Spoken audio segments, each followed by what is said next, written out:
týchto 60 sekundách ku zmene sa pozrieme na tému identifikovania sa.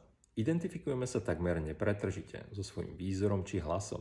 Ak vidíme svoj obraz v zrkadle, prípadne počujeme nahrávku svojho hlasu, povieme si, toto som ja. Keď rozmýšľame, identifikujeme sa s hlasom, ktorý počujeme v hlave. Hovoríme si, toto som ja. Identifikovanie sa však môže stáť v ceste nášmu rozvoju. Ak si napríklad uvedomíme nejaké svoje slabiny a uvažujeme o nich spôsobom toto som ja som taký, tak sme sa s nimi práve identifikovali. A je ťažké zmeniť niečo, čo považujeme za súčasť seba. Trik spočíva v náhrade slovesa byť slovesom mať. Jednoducho o našich črtách a kvalitách dáva zmysel neuvažovať spôsobom som nejaký, ale skôr spôsobom mám nejaké črty a vlastnosti. Pretože je ľahšie zrieknúť sa niečoho a zmeniť niečo, čo máme, než niečo, kým sme. Ak s témou identifikovania sa potrebujete poradiť, kontaktujte ma tu alebo na mojom webe www.spokojne.sk.